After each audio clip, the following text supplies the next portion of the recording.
Hey team, how we doing? Wanted to kind of lean in a little bit here because again, it's HRV day. We want to know what's happening based off different actions that we're taking. And I don't know about you, but I've been traveling a lot. Holidays have come and gone. Businesses is requiring a lot of travel. I'm going for different high rocks and Decafit games. So there's been a lot of travel on my plate. And what I've noticed is that if I follow certain practices, certain protocols, before I've traveled, during travel, and after travel, I get different results. And so I want to share this screen with you guys here, because if we take a look at my first travel day here, and we really start to dive into, okay, like what's actually happening, we see a steady downward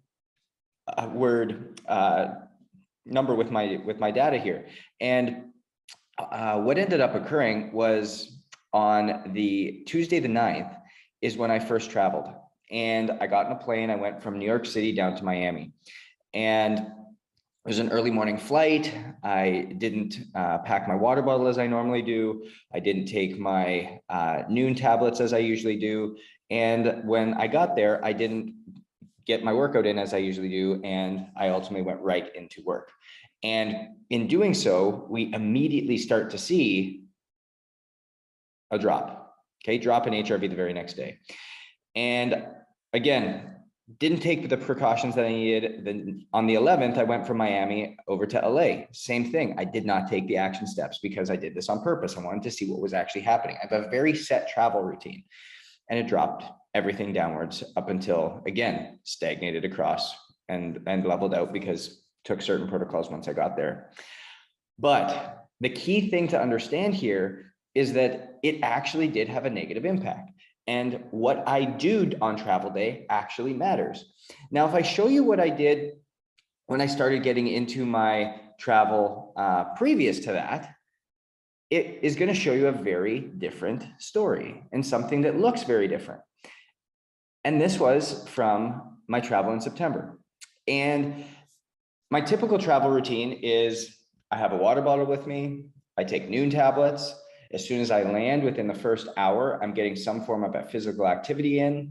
I'm making sure that I'm traveling early in the morning, typically, so that I can, again, reset my rhythms. I take some form of snacks, usually my FroPro bars with me, so that I have something along with a piece of fruit. So I've got my protein, I've got my fruit. The order in which I'm eating them in is FroPro bar first and then fruit. And I'm making sure that things are actually occurring in the right way. And so for this one, this trip, I actually traveled on the Tuesday again, okay, on the 21st. And I went from Miami to Denver. Now, remember here, we're also going to altitude, which is another stressor on the body, but it actually didn't impact me. It didn't affect me because I was able to alleviate the stressor of travel. I was able to take off and I was able to give myself greater leeway. And so we ended up seeing this. And I actually didn't come back until Saturday on this one. So over the course of this weekend, what the downward trend or the downward tick between Thursday, Friday, and Saturday was my actual competition, the High Rocks games. And so that is what we want to look at, and what we want to decipher is that it matters how you travel. It matters how you set up your travel, and it matters what you're doing on a day-to-day basis. What that means is plan.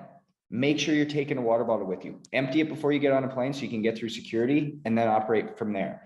Make sure that you're bringing some form of snacks with you, that you're bringing a protein snack. Is it beef jerky? Is it a FroPro bar? Is it some nuts? And then bring a healthy form of carbohydrate. Bring a fruit, bring an apple, bring a pear, bring a nectarine, bring a plum, bring a banana, whatever it is, so that now you have something with you and you're not grabbing a chocolate bar or chips or those crappy snacks that they hand out on the planes. You're not grabbing soft drinks. You're not getting coffee. And then as soon as you land, get sun exposure, get grounded to the new environment that you're in. And make sure that, again, when you plan, making sure that your hotel or your Airbnb has a gym in it, has access to a gym, is close to a gym, it's close to a grocery store. These are simple things that you can plan for so that you can make sure the stressors that you exist when you're traveling are minimized. Go own it.